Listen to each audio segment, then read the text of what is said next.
Mm. Hey y'all, welcome to the Devon A. Morris Unfiltered Call-In Show. Have a seat. Let's get ready. You have any questions? Come on, call in. Come on to that Discord channel.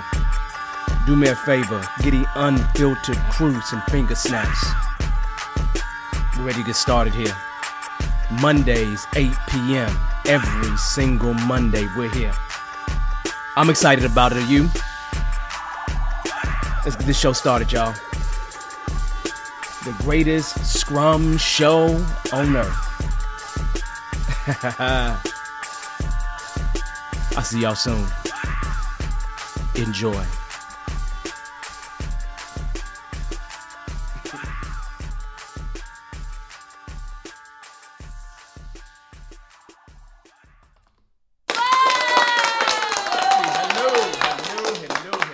Once again, we are in another fine and fabulous week. This is the Devon A. Morris Unfiltered Call-In Show, where we talk about Scrum, Agile, entrepreneurship, all those wonderful things that we talk about every single week. And this week, we have an interesting topic. Our topic is going to be about management buy-in.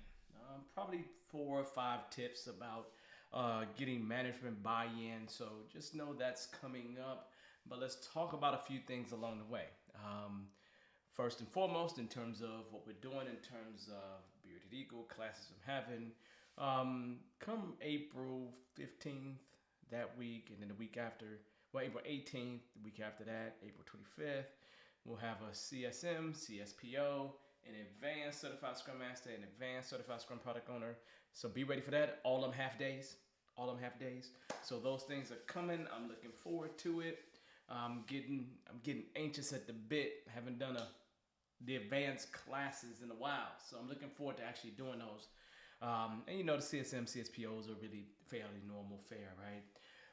This weekend I'll be traveling back up to the city, Chicago, I should say, because I had to go visit some schools, do the whole college tour thing. So got to do some of that this weekend. Other than that, woo! I'll tell you. Look, y'all see this? Matter of fact, I kind of threw on an old school shirt. This is like really, really old. Like I wanted to really see, it looks almost big on me, doesn't it? But this is I was not a big guy back in school, right? Back when I was in school, back in the day, I was not a big guy, right? Maybe 150 pounds, and I weigh more than that right now. And so you look at this, maybe you can see it, maybe you can't, but it's UIUC, Residential Life Staff, 94, 95. See that? 94, 95? Because I was an RA. And this is my RA shirt from back in the day. So I'm wearing this in dedication to the Big Ten, who is no longer in, none of them made to the Final Four. Kind of got knocked out kind of before the Elite Eight, so in the Sweet 16. But the idea is that I wanted to wear this shirt because I'm going to colleges, and I found it. I said, you know what? I'm going to bust this shirt. I'm going to put this shirt on. So I may literally look a little different today, but that's because I'm wearing, when people say I look like a muscle-bound man, like, but that's okay. But on that note, yeah, this is a wonderful shirt. I actually got a lot of fun memories with being a residential advisor. It's probably one of the best. It was probably one of the most fun jobs I had. The guys that was on my floor, they were amazing. We did some good stuff, right? We did everything they wanted to do. Didn't matter. We were guys. Nothing egregious. It was all good. So that being said, let's see. I have to take a moment and talk about this. I can't get by without talking about this. But whoever was fortunate or unfortunate enough to see the Oscars last night, no one here condones violence of any kind. And we always want to have the protection of women in general as well. I understand everybody's perspective, but nobody condones violence whatsoever. And so I hate to see that. And that's crazy to see that, that take over, like that slap at the Oscars, like take over the internet more than the news of what's going on in Ukraine.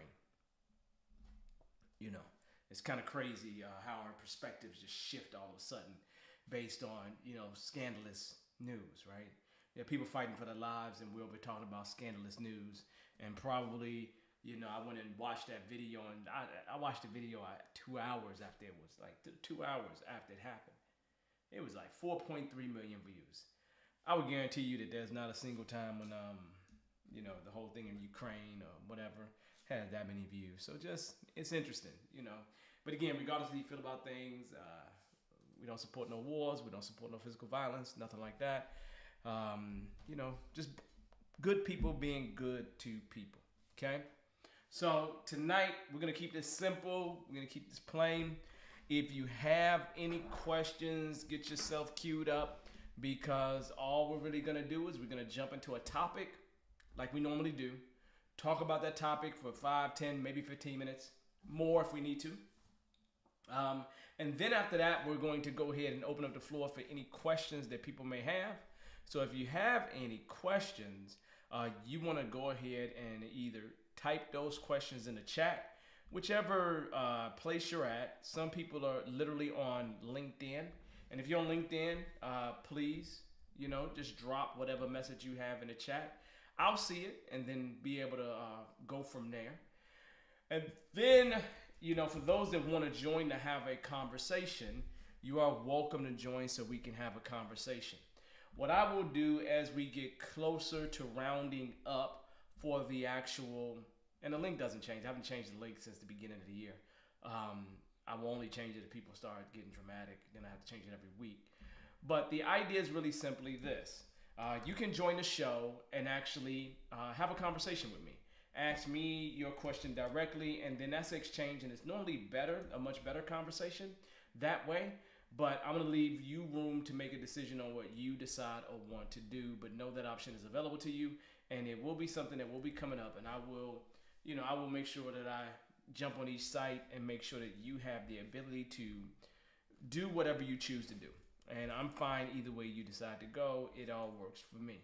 I may have to log into LinkedIn, as I can see. It's not, just letting me just jump in. But I'm just jumping on these places real quick so we can get ourselves going. So just give me just a second as I do that. So, and then we can happily be moving forward. Okay? And then if you're on LinkedIn, say hi to me. If you're on YouTube, say hi to me. Just throw a hi out there so I know the regulars, and then be prepared to ask your questions in just a moment. And I'm going to go ahead and bring up this other location, and then we can be good to go. So other than that, it's been, one of those amazing weeks for me so far. I mean, I'm not complaining about the weeks that I have. I actually always have a pretty good time. Most of the time, I don't usually have any reasons to complain about much of anything. But it's been a good start. I'm over. If you was here early, you saw me working on I worked on my comic books the past few weeks, but now I'm working on my actual football cards. I got some football cards from the 90s, like whole sets of them, right? And so I probably got 3 sets of football cards and some Dungeons and Dragons cards and things of that nature. Some of you all may be used to that. Some of you all may not. But let's go ahead and really jump into our topic, right? Because our topic isn't anything. It isn't anything that's surprising, but we're talking about management buy-in today. Nothing really special. I'm going to talk about 5 tips that you can, take advantage of in trying to get management to buy in. So nothing spectacular, nothing special, but I think you should actually do these things. If you have the power to be able to do them is the real statement, right? First thing is that I really do believe that having management on your side is one of the best things you can do for yourself, the teams that you're involved in, everything else. The reason why I say that is because life is just a little bit harder when they haven't bought in. Does that make sense? Life is just a little bit harder when they have not bought in. So when you have put yourself in a situation where you are doing what I would call stealth agile, stealth scrum, you're doing something that, many levels of management have not engaged in, then you run into the risk of just running into all kinds of roadblocks along the way. A lot of times you got to remember that different levels of management are there to keep status quo moving forward should, as it should, because what has been worked to gain the company some level of success. Otherwise, they probably wouldn't be paying you, right? So the idea is that a company's had some success, and now you are talking about doing something different than what's been successful for them in the past. So realistically, getting management buy-in, I believe, is extremely important. It's one of the things that you should do if you're trying to do the right thing. Now, if you're like me, you may go and do it some other way, right? You may do it some other way. But just know that that other way is rife with pain. It is going to be some redos and some, people can get fired that way. All kinds of things can happen. So it is in your best interest to make sure that you get management to buy in. And when I say management buy-in, I'm really saying, hey, you get them to be on board. Even though they may be taking a direction from senior people, execs, C-level, they may not be fully bought in, right? And so the first question, or the question that I ask, do you need management buy-in? I'm going to say a qualified yes. A qualified yes. I say a qualified yes because you can be successful without having management buy-in. But it's going to be painful to have that success, is the point I'm making to you. It's going to be extremely painful.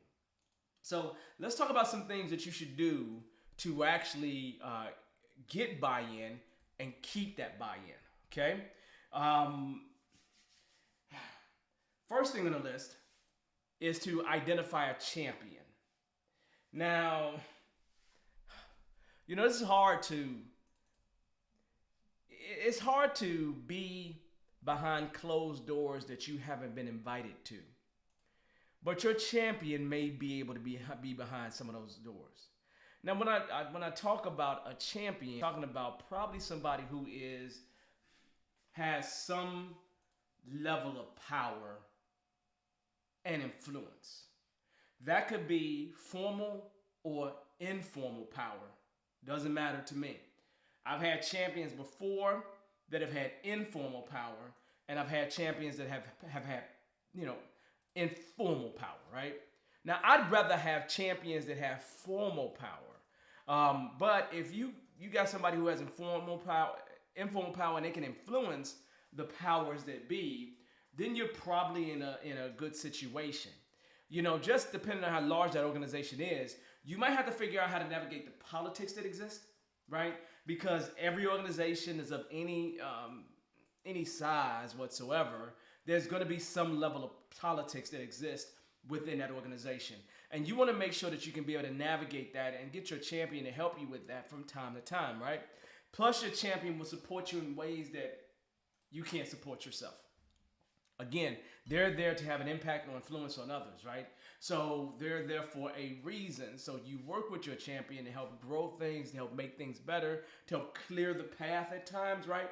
Because sometimes your champion can help you remove obstacles. As a matter of fact, you'll need them to help you remove obstacles. Don't think that they won't.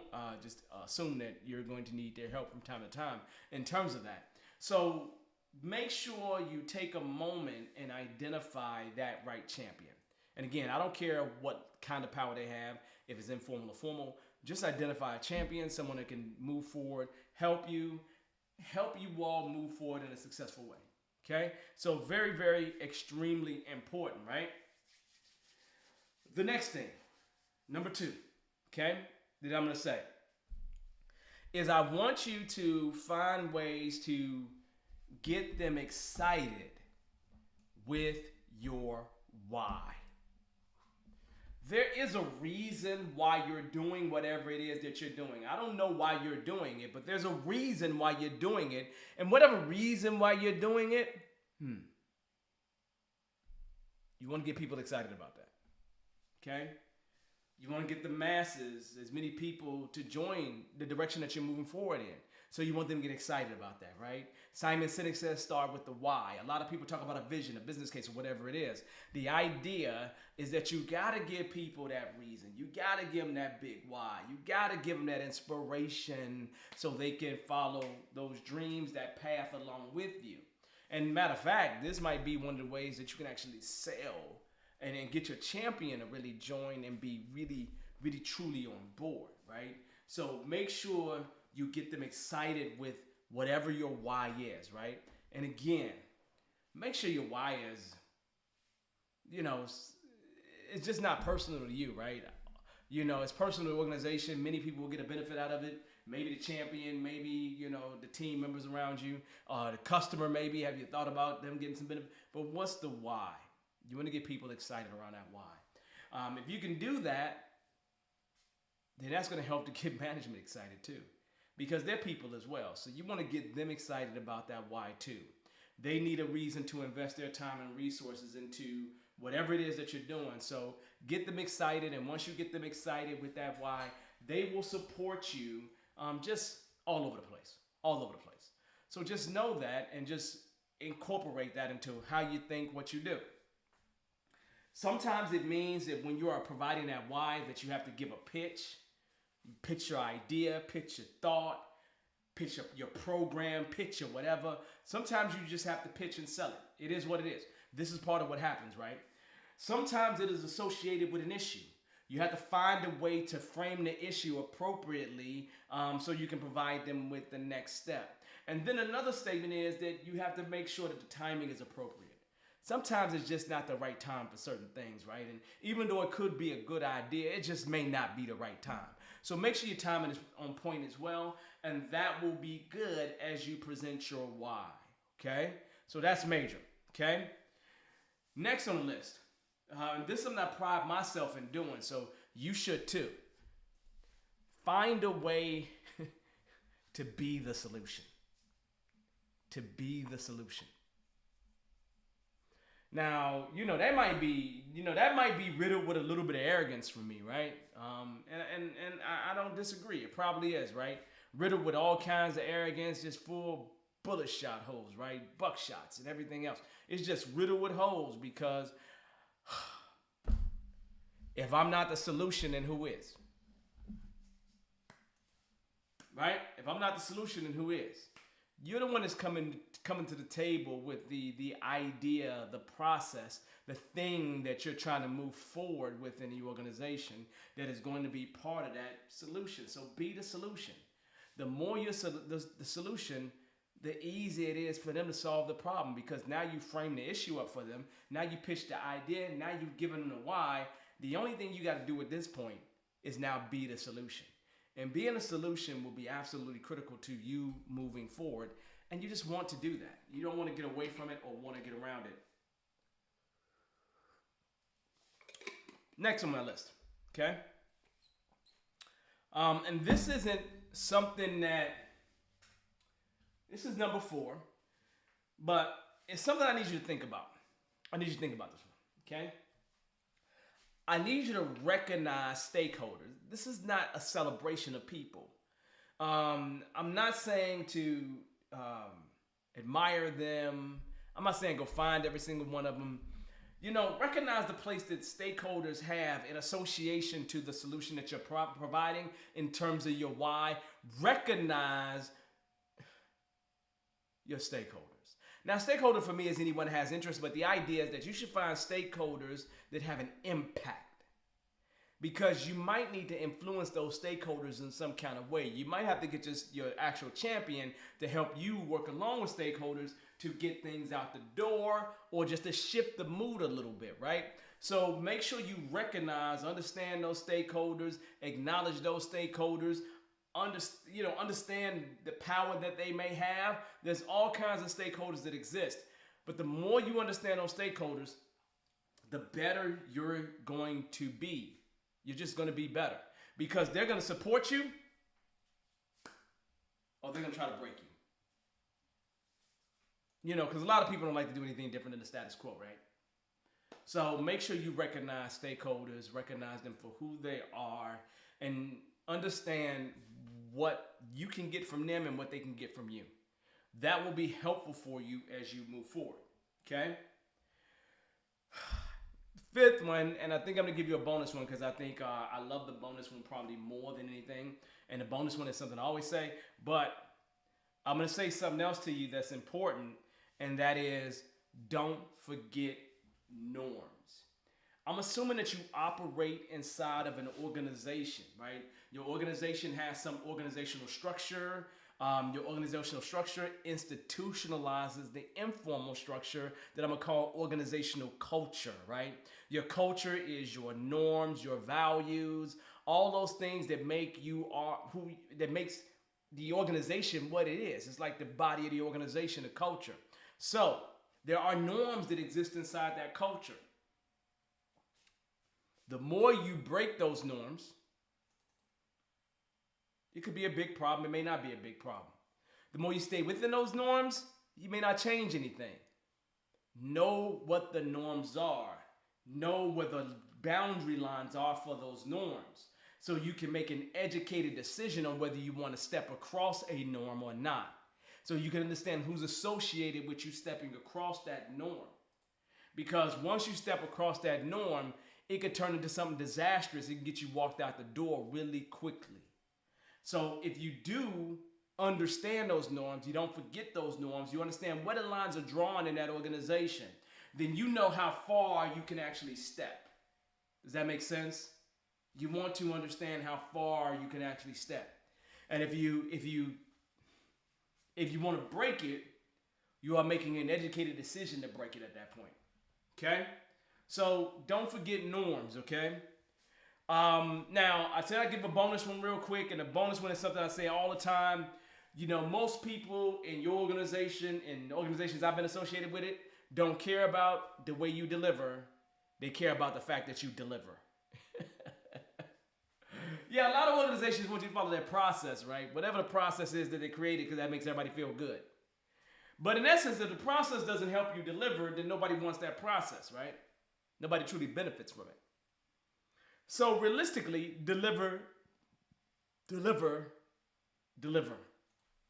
Delivery is key to this whole thing. And the more you put yourself in a position where you can deliver, the better it's going to be for everyone involved, right?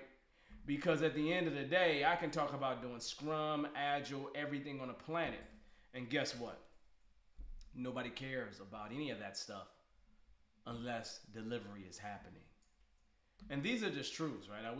I can't phrase it any different than that.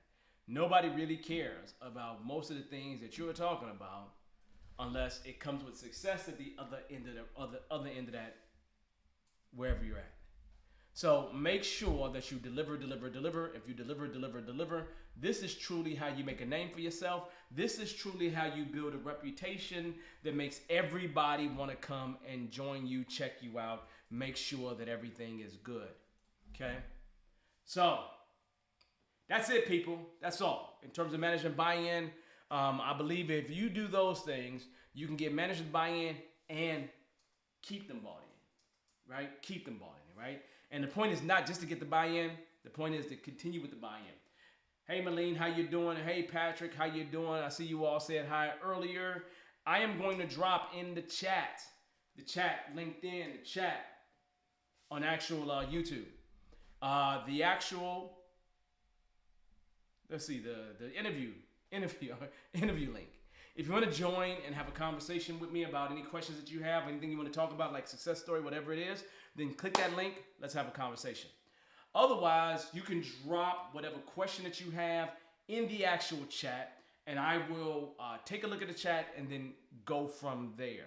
So it's it's very interesting because today has been one of those interesting days, and I see that people asked about that whole, or at least as an interesting world and the scandals that we have. And we do live in a very interesting world, and there is some interesting things that's happening. But what would the world be if those things weren't happening?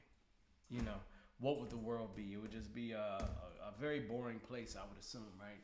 I don't know. Okay. Hopefully everybody's enjoying my shirt. I love this shirt. I got some other shirts that I probably wouldn't put on YouTube from back in the day when I was in school. So this is not a bad thing here. So this is good. So someone asked me that question about management buy-in last week. They had some questions about management buy-in. I said, you know what? It'd be a nice topic to talk about in terms of the show, just to just kind of flow through that, because I remember when I wasn't concerned about management buy-in at all. I didn't really care. I just thought we would just go against management. And then I realized that it was really hard to go against management. It's just really hard, right? Because they can pave the way for you, or they can put a lot of obstacles in your way, right? And I'd rather have a paved driveway. I'd rather have a road that's paved. I've been on a lot of dirt roads before, and even though it's a nice bumpy little field, and you might get an old school, I'm in a country field, and everything else to that. No, I'd rather have a paved road. But maybe that's just me being from the city, because I'm from the city. I'm from Chicago. What else can you expect? All the roads are paved in Chicago, But when I go to the South, did you hear me just say that? When I go to the South, that's a Chicago thing. Like I said, car. So just certain people say things certain way. That's how you know people from certain parts. Because the way they speak, the dialect that they speak. So I speak English, but I speak an African American dialect of English, or a black dialect of English, to just pull everybody in. An African diaspora, style of English is what I speak. So that being said,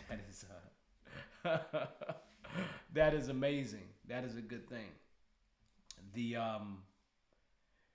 the topics. Oh, we did finish our career challenge.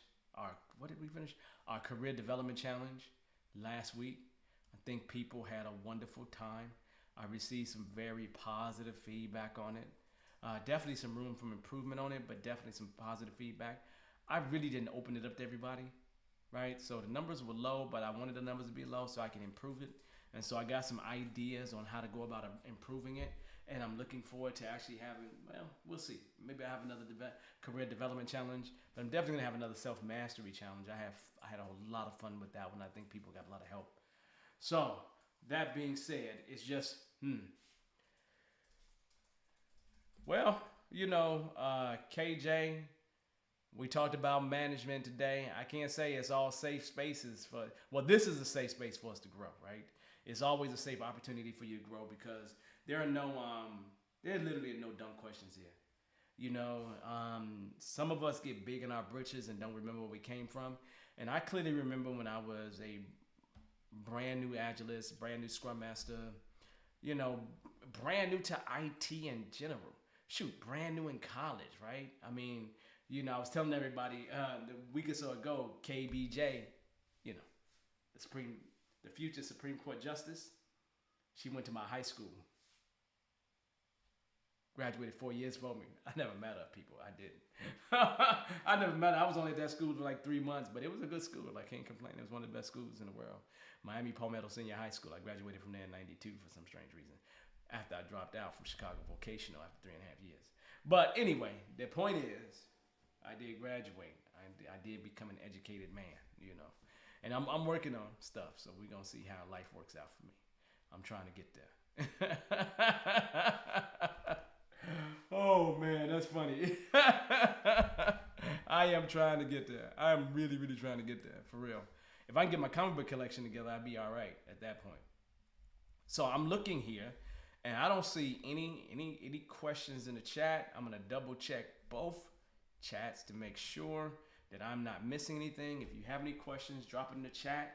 If you don't, then we'll end our night early, because I'm really here to answer your questions. We already talked about our content for the. Well, I have a question for you. What other topics would you like to talk about? What other topics are pressing for you that I should cover? Just throw those in the chat. Any topics that you think we should cover, throw it in the chat, and it's something that we can talk about. So I'm going to actually put us in a situation where I'm going to bring somebody on, because I have someone here that's going to join me. This is going to be a good conversation, because she's always amazing. She's just amazing because she's just amazing. How else can you say it? So let's see. Let's go ahead and do some additions here and do some adding here to make it all work. There we go. How you doing there, Miss Lady? Let's go ahead and do some. You always. Hello. There you go. I can hear you well. How you been? Okay. How about you? Well, I've been seeing you, so I'm assuming you're doing good. I'm hearing myself. Hello. Because you got yourself loud on the other side. Because Okay. Okay. How about you? So you got to make sure you Well, I've turn it been down. seeing you. You got to turn it down, or you got to pause it on that side, and that way you'll be good to go. Because you don't hear me through here. Okay. How about you? Okay. What do I do? What's going on here? I can still hear Just this pause yourself. reverb thing. So somewhere on YouTube, because that's where you're looking at me from, right? Pause it. Oh And yes. stop it. Turn it off. Yeah, turn it off. Okay. What? There you go. There. So now you don't hear me because Ah. you're going to hear me from Woo! 10 seconds or 30 seconds or a half hour. Not a half hour, but maybe a minute Man, ago. that was crazy. That's It is not crazy cool. I because it didn't happens like to me that. every once in a while. And then I I did not have, like that. no, it's crazy. I will have LinkedIn pulled up and YouTube. And then they both Yeah. start speaking to me. So you either have to Jeez. reduce the volume on it, reduce your volume completely, or just stop it completely. So you just stopped it, okay? Okay, So I what's killed it. happening with you? That's How you doing? I'm here. I'm okay. Okay. I'm looking at your show, and I do management actually was one part of the issue I wanted, Okay. but we have an issue with not me personally, Okay. but I'm trying to figure out uh, a solution, which I'm hoping I did. I got some of the other SMs on board with me. Okay. Interrupt stories. Interrupt. Interesting. Interrupt stories. Okay. It seemed like the direction that a couple of the other pods were trying to facilitate them, like Okay. like Okay. Hold on, Maylene. Do me a favor. Pause for a second. okay, Can you please provide me a definition of what an interrupt story is before we do anything else? Because well, again, everybody else may be doing something different, right? So give me a okay, definition of what an interrupt story is, so we're on the same page. okay. Well, we go through the whole process of PI planning, No, no, no, right? no. Don't So even go you, through that. Just tell me the oh, definition okay, of an interrupt story. What is it? a story that just gets dropped on you or a shoulder tap that somebody wants your assistance, your team's assistance on something you have not had no plans. There's nothing in your backlog. You have no active story or anything. It's just something. So it's just a. Just So what you're saying to me is it is a PBI that is given to you after you've done some planning and major correct. commitments. So it is basically a requirement to do something after you've made your commitment. Correct. Okay. Yes. All right. All right. Continue. Okay. All right. Well, a couple other pods have had that happen frequently, Mm-hmm. and they were going down the rabbit hole of let's get more another pod that just focuses on that. Let's get more people and this. I was like, so I said, "Oh, pump the brakes." I was like, "You guys, we have control of our pods, Yeah. right? Or of our teams. Okay. Let's let's let's educate our stakeholders on how will we receive that type of work." Okay. That and so what we are at now is I put together a one page SLA Mm-hmm. with a some type of guidelines. Mm-hmm. Everything can change, but Yeah. some sort of guidelines, timelines and what's considered a critical and urgent a shoulder tap Okay. on it, just to give a little framework Mm-hmm.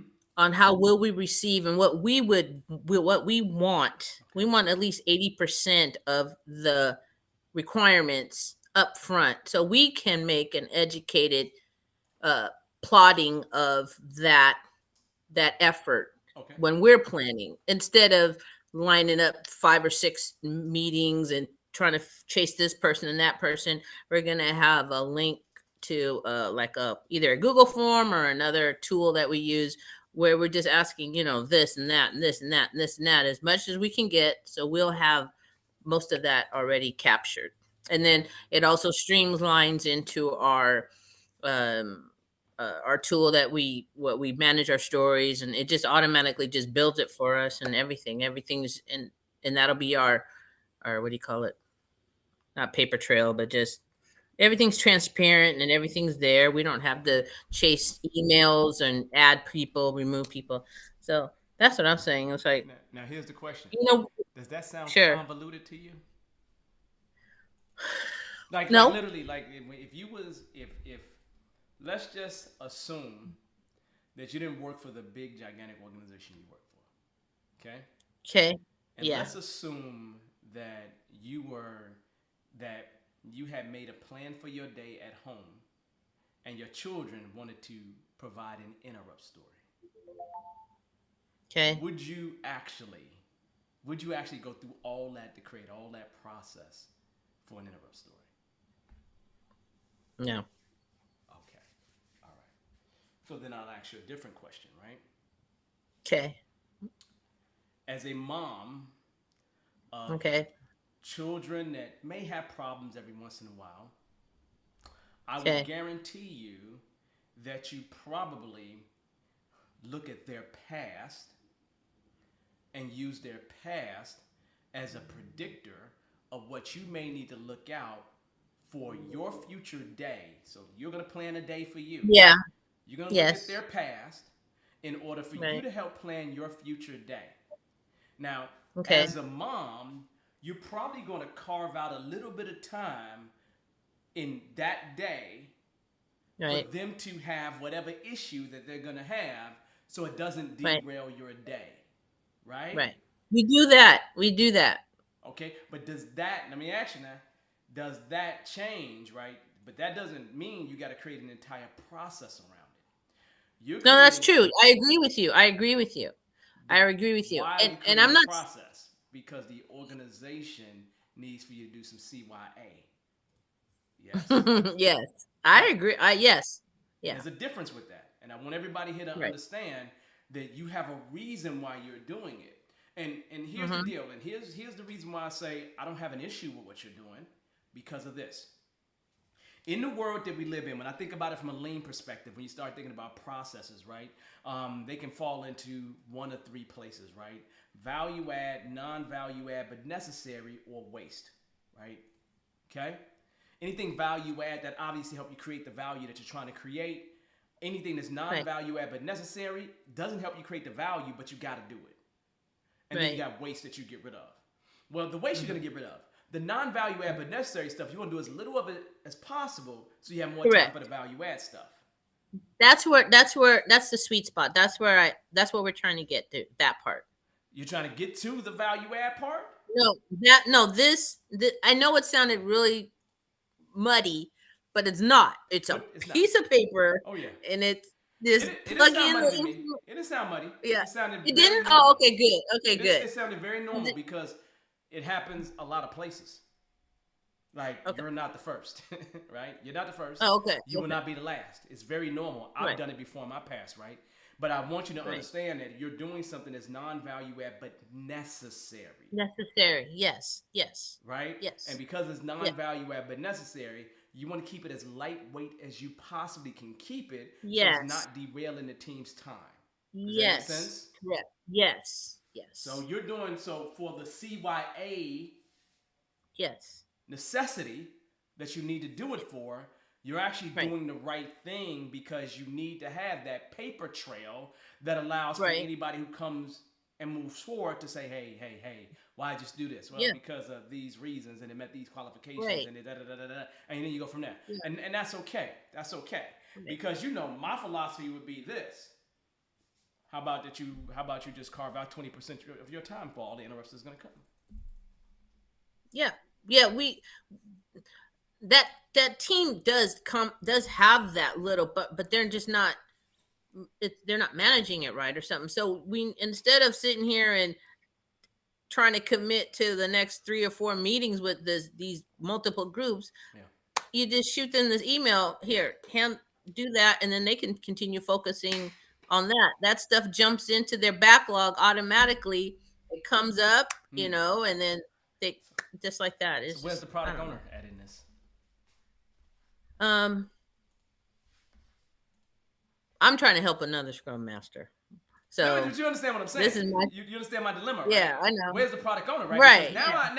Because before it. as soon as you said it, I'm like, okay, product owner, okay, but I understand what you're saying. So where's the product owner is my question, right? Because now Right. the core, like, we got a problem here, but the root of the problem is you got a product owner that's not around, not available, extremely weak. Now you ain't got to say it because I don't want nobody to get in trouble here, right? But that's probably one of the issues, right? One of the issues is that you got product ownership confusion. Mm-hmm. Because the product owner should be able to say yes or no to that coming in. So everything is yes. It's like, no, it's not like that. It's not always yes to So that every means single that you have a product owner that has no power. I don't know. Probably so. Because if they had power, they could say no. Or Yeah. you have a I product said owner that's no. not going to get fired. That's another problem. Because here's the deal, right? If I'm not going to ever be held accountable for whatever I do, then why can't everything be yes? Oh, no. No. See, I say no. You I'm not say saying no, I but don't see no. that's not what you. I'm not talking about you. But I'm talking about the I'm product not in owner. the part. I'm not in the role to be able to say yes or no. But And I this is sure my as hell point, right? My point is, what is the product owners doing, right? Because now the right. product owners need to be empowered more. And my question is, how can you start to empower the product owners more so then you can get to a place where they can say no? Because I see two problems. I see product owners that aren't empowered, right?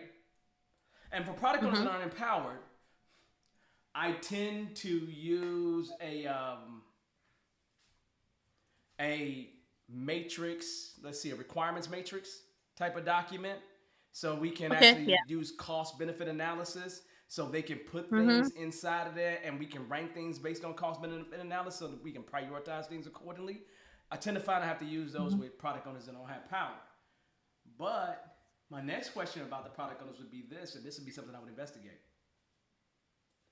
Do the product owners really have any idea what return on investment is for the product? Probably not. So that means that anything that they put in there, they think that's a possibility of helping to get that thing done. When at every single epic, you should have some idea what the return on investment is. And even as you break down an epic, you should have an idea of what piece of that epic you're breaking down is going to get you return on investment. Or you should be breaking down or splitting or slicing that epic in a way that's going to actually get value or get value that hits the 80-20 sweet spot so that you don't have to do everything. You know, we get in this place where we always do all of an epic, and the truth is we should only do maybe 20% of an epic and move somewhere else, unless we truly have to.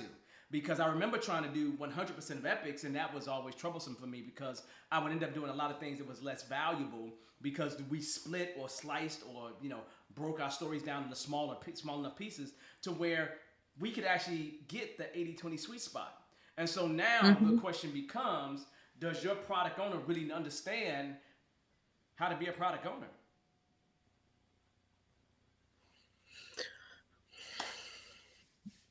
Guess who took the product owner class? Guess who took the product owner class? I did, but 100%, 100% of us that's on this call right now took the product owner class. 100% of us, right? I know I did. I'm going to raise my hand because I took that product owner class, right? I did. So now the question becomes, somebody should be teaching some people to be better product owners. Because if you don't teach them how to be better product owners, you're never going to stop this problem. You're never going to change this problem. You're going to keep running into this situation, and what's going to happen is that small document that you built is going to get bigger. It's just going to get bigger over time because more people are going to want to put their hands into it at some point in time. And it's going to be hard to keep their hands out of it because likely they'll have political power above the rest of you all and will have the ability to force feed their will onto you, right? Because you have no real way to say no to them. You're only doing this to really manage the process so you all don't get bombarded. But what should be your true ability to say no should be, hey, this thing is not as valuable as these other things. And if we do this thing, it's going to jeopardize these other things. So this should not come in, and we can evaluate and pick that up later. So I get interrupt stories. They may be important, but I guarantee you, if you was to just do, here's an experiment. Here's a thought I'm having, right? This could be a crazy thought, right? If it's me, right, and if I'm having that problem, the idea I just came up with right now, why don't you run an experiment where you determine the value of those interrupts? Okay. Literally, the value. Like when I say the value, you know what I mean. How much time is Yeah. going to be saved per full time equivalent? Or does it bring revenue, this thing here, right? And Okay. determine it versus how much it cost. Okay. And then if you can determine that and compare it relative to the value that you're getting each sprint, you probably can start justifying that most of these interrupts that are coming in don't provide much value, don't move the needle, and they actually take away from the team doing more valuable work. So you Okay. can start collecting that data right now. And if you start Okay. collecting that data, you start building the mountain of evidence for you to have a bigger talk later. That the bigger talk later is what the evidence will be for. Because I guarantee you that most of those things just aren't good enough to kind of move forward with, and people just tend to move forward with because of who it is that's asking for it or whatever it is. Right. Um, Yeah. and so if you're able to prove that, that might prove that hey, it was valuable. Most of these things are valuable. And now the question is, why didn't we know about it sooner? It. That's what I'm saying. That's exactly what I say. I said they didn't just. It just didn't just happen. They know this. Yeah, but So here's the that's deal. where I want to hold management accountable But how because can they you hold them can't sit accountable with here. no data?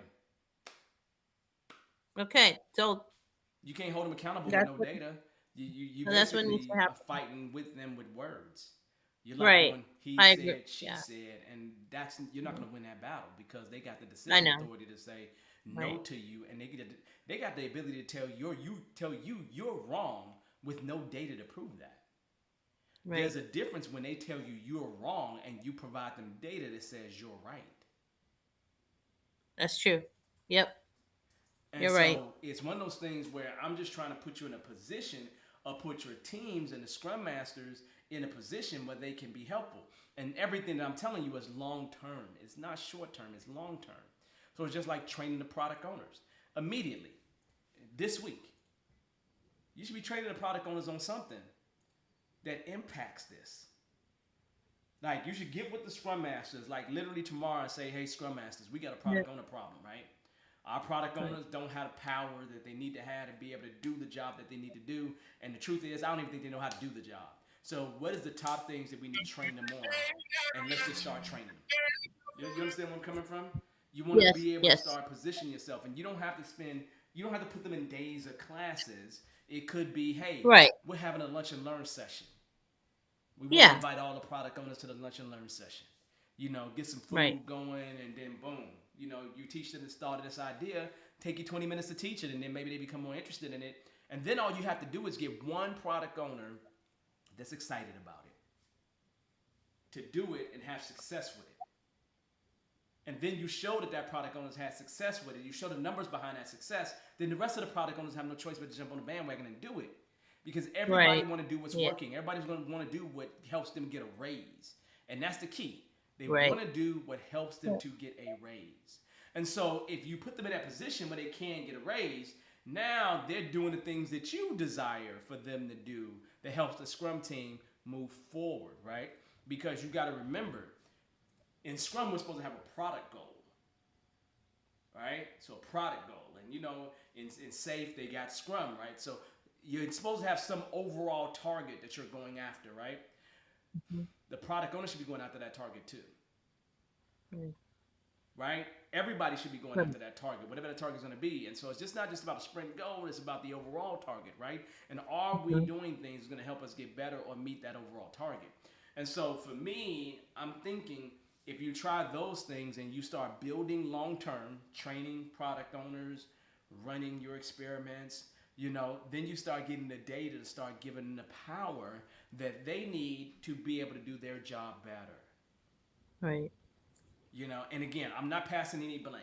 Just hear what I'm saying. No. I'm not No. passing Right. any Right. blame. I don't want you to go in and tell anybody they're doing anything wrong.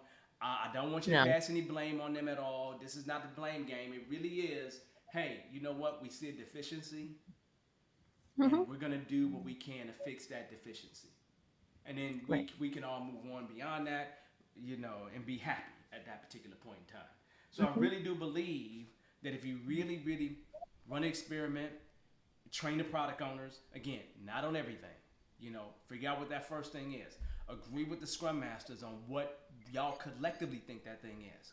And then work as a team. Even if you got to one off your product owners and train them one at a time. It doesn't matter to me. Mm-hmm. As long as you get them moving in forward and you get one product owner to be successful doing some of those techniques, the rest of them will start to utilize them because they will start to grow.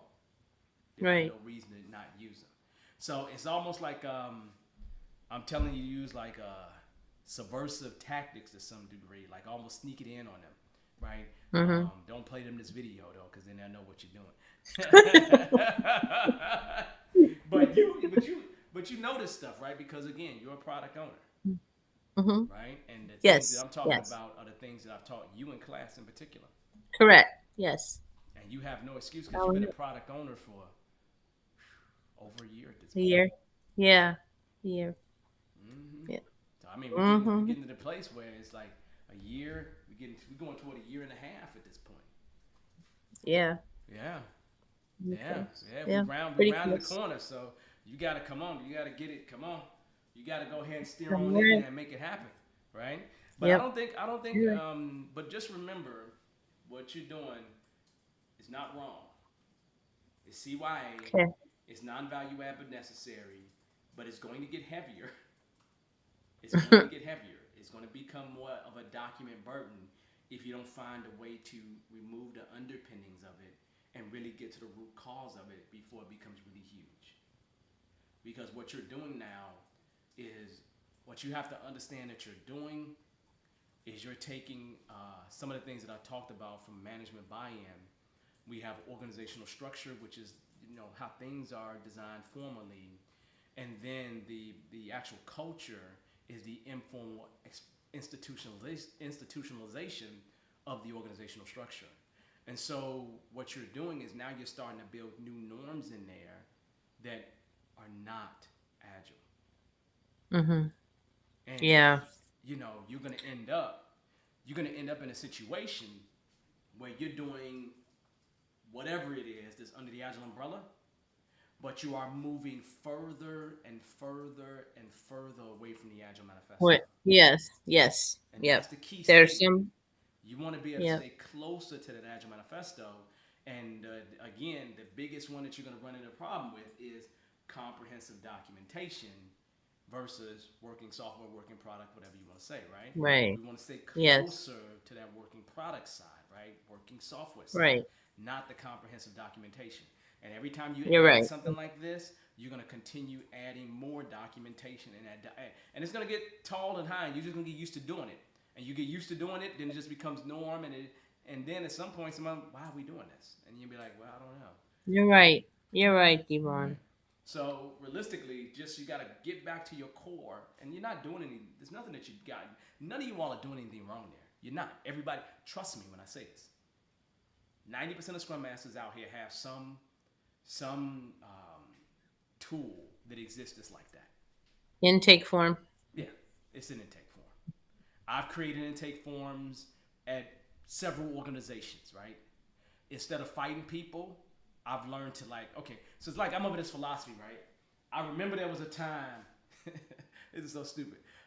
I'm just this agilist that hey, I'm all agile. We're not doing anything different than that. Otherwise, go tell your mama. And so I'm sitting up here and I'm like, look, somebody wants us to create a report that makes no sense to create, right? They want me to create something I know what it was.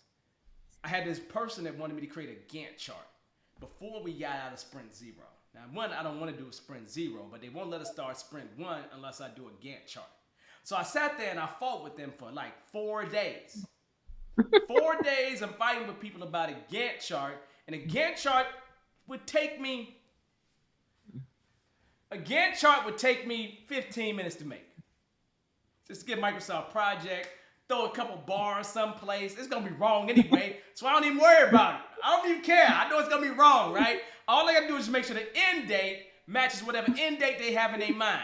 If that end date matches and I got a bunch of bars in there that look like I know what I'm doing, then normally people say, I like it because of the end date. Okay, no problem, right? So I know how to create a Gantt chart. It takes me, let's just say, an hour to create. I fought with them for 4 days on that thing.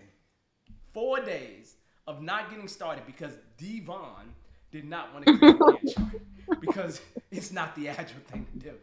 And then on the 5th day, I just created a Gantt chart. And we moved on. And we started sprint 1. It makes no sense. The Gantt chart, we never used the Gantt chart during the entire project. Period. It was never used. Okay? It served no value whatsoever. But I wasted 4 days, 4 days fighting a battle I wasn't going to win. Why? Why fight that battle? You understand where I'm coming from? So I've learned at this point, sometimes it's just not worth fighting a battle. Sometimes you do what you need to do, so and then you can get to the other side and show the proof. Because it's the proof that's going to get the believers. It is not all the posturing that we have a tendency to do before anyone's delivered anything. Does that make sense? Right. Yes. So realistically, for me, I say, don't worry about it too much. It's something that you gotta do for right now, and that's okay. It's temporary, but remember, you're doing Agile, right? And we live and breathe the values and principles of the Agile Manifesto. And you want your culture to live and breathe the values and principles of the Agile Manifesto. And a lot of us end up doing a lot of Agile frameworks, a lot of things under the Agile umbrella, and it don't seem very Agile because we forgot about the manifesto. And so what I want you to do is, let go of all these frameworks. I don't save, let it go for a second. Scrum, let it go for a second. Kanban, let it go. Just be agnostic to any framework for a second. And if you was agnostic to frameworks, how would you make this process look if you was truly living and breathing the values and principles of the Agile Manifesto? That's what you need to think about. Because remember what I said in class a while ago. It's the Agile Manifesto that impacts your culture. And right now, you have to remember, Manlin, you are creating culture right now. You have to recognize the actions that you all are taking as Scrum Masters and the decisions that you're implementing. You are creating norms and values in that organization that's related to SAFe or Scrum or whatever it is. Even though it don't feel that way, but you are, even with an intake form. And again, intake form's not wrong. I'm not saying that's wrong. To me, I'd rather you do that and then work around and get rid of it, right? So now you never have to have it again. That's what I'd rather for you to do. But just remember, you are creating culture, and in creating culture, the things that you are doing, Scrum Masters behind you that may not be as good as you are just going to implement what you all did. Right. They're not going to question it. And here's the deal. I got a new word for myself, right? And you can steal it if you want to. Okay. I want you to hear my word, right? So listen really well. Listen to my word. Okay, my word, right? All right. I am no longer a change agent. Okay. I'm a change analyst.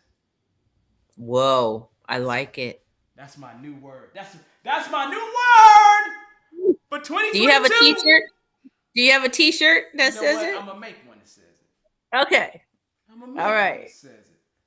I'm going to have it in 2 weeks. I'm about to take me a note somewhere. I'm going to make me I'm a change analyst. I'm not a change agent. I'm a change analyst. So I need to change that up a little bit. So hopefully this has been helpful, yes. I like that. I know, I really do. Now I'm looking at it different. I'm gonna go read my guide again. And I didn't want the SLA. I didn't want the intake. I don't want the intake form. No. So want the intake form. Huh? Want the intake form. Remember the 4 days that I spent fighting for no reason? I know, fighting, but don't do that. Yeah. Right? I don't want to do that because I've been fighting for about a week now. Okay. So So Okay, just but intake form is easy. Get it done, okay. and then get it removed. Yeah, I'm 2 steps ahead. I want it removed. Yeah, Just yeah. yeah. But you got to At start least it's doing all the better other than stuff. You got to start yes. solving those other problems because your intake form is a symptom of the root, and the Yes. root is really truly product owners that don't have no power. Yeah. Wow. All right. I always leave with a nugget. Always leave with a nugget. I thank you. I thank you so No, much. you're welcome, and you know you can come back anytime. You know you can come back anytime. Always. And remember, Thank you. you're supposed to be doing some way more agile coaching. I We talked. I know. Okay. Yes, we did. And I've been talking, and I'm gonna do my PSM here next week, Okay. the 7th or 8th. Okay. Going for that training. And Okay. yeah, I'm rubbing elbows and changing face masks and everybody with coaches Okay. and all that stuff. So Okay. yes, Then we're sir. good. All right. Then I will let you be. Thank you. Thank you for All coming. right. And that was a good question. That was a good question. You had me Okay. thinking for a second there. Good. I saw the smoke coming out a little Yeah, it bit. Yeah. was just a little bit, but I Yeah. A enjoyed little that. bit. So yeah. Just yeah, like All that. right. Then I'll see you Okay. next time. Okay. All right. Take Thank care. you. Bye All right. everybody. Have a good one. Okay, bye. Everybody, here's the deal. I got a couple questions that I do want to answer real quick. I know we're a little bit past our time, but I'm going to go ahead and see what questions were here. And it looked like maybe 1 or 2 of them were here, so I'll go ahead and try to answer them. What's your take on managers involved in team ceremonies? If this is the organization's way of doing things, how does the SM make it work successfully if it's obvious it's impacting the team? I am not a fan of managers. Well, let me rephrase that. Let me step back. Forget titles for a second. I am not a fan at all of people who are not developers or members of the Scrum team being involved in events. Now, let me tidy this up, right? With a few statements, right? When I say developer, I'm saying anyone that is working on any aspect of building whatever it is that you're trying to build. So anyone that is working on any aspect, so they should be in the room. Scrum team, the developers, the Scrum Master, and a product owner. Okay? Let's see. For the sprint planning, it should only be the Scrum team there. If you invite anybody else, they should be chickens. If you don't know what I mean, go look up the chicken and pig story, right? Just go look it up. I'm not going to talk about it here because I'm assuming most of you all know it. But they should be chickens in that conversation. They should be there and flies on the wall, not saying nothing. Okay? Daily scrum, daily stand-up, daily huddle, whatever you want to call it. Only the developer should be there. The Scrum Master, product owner, show up every once in a while. But it's for the developers to synchronize. The actual sprint review, you should have a Scrum team there, plus stakeholders. This is the event where you invite outsiders, but these are outsiders that are normally going to give you some level of feedback. And then for the sprint retro, nobody should be involved because we're showing our dirty laundry at that particular point in time. So realistically, managers, assuming that managers are not developers, should not be involved in the classic team ceremonies. Again, in Scrum, in today's world of Scrum, an event has been called a ceremony. It has been called a meeting. It's been called a ritual. So when I say an event, I'm including ceremonies, meetings, and rituals inside of that. So literally, they should not be there dictating what happens moving forward, just making sure. Now, the question is, can you politely invite them to leave? Can you tell them the impact that it's having on the team? Can you actually have a retrospective with the team so you can collect all the thoughts on what the team has on why this is having an impact? And then you can go to management and say this, hey management, can we run an experiment? Can we run an experiment where you don't show up and see what they say? But before you even do that, ask management, why do they need to be there? If we got it handled, why do they need to be there? Because whatever they list off as the reasons why they need to be there, you need to eliminate those reasons. You need to eliminate those reasons, right? So then you can have less reasons for them to be there. And I'm not saying it's going to happen overnight, because I remember I have had many a management show up in an event and show up for good reasons, not derailing the team, actually giving good information, and it still derailed the team. So literally, when you have management there, it's like an elephant in the room. You have a big object there that everybody's noticing, but nobody's going to say anything about. I don't agree with having a bunch of people that aren't there really, really accountable for the delivery of the work, Scrum team, in the room at all, right? Unless it is the sprint review where we need people in the room to give feedback. I'll leave it at that. That should be real clear. The Scrum Guide is your defense. But again, find out why they're there, because they're normally there for a reason. Try to eliminate the reasons why they're there. The more you do that, the more you get them out the room. The more you get them out the room, the more they'll feel like they don't have to control the situation. Okay? So that's a good one to talk about. So KJ, Noonie, if try something this week. If it don't work out for you, come back next week. Join me on the show. Let's talk about it more, okay? On that note, I'm going to say it looks like I've seen all the questions that there is for me to see at this particular point in time. Hey, y'all, I think that's our hour. We've gone over. So on that note, everybody, look, this has been a pleasure. Thank you for showing up. I will see you all in the future. Hopefully you got some good value out of this. I did. I had a pleasurable time. On that note, it's been a wonderful day. It's been a wonderful time, wonderful hour, a little bit more. Thank you for staying with me. I will see you next week, same place, 8 p.m. Mondays. Enjoy yourself. Have a wonderful, wonderful evening, morning, whatever time it is for you. Good night, everybody. Peace, peace, peace, peace, peace.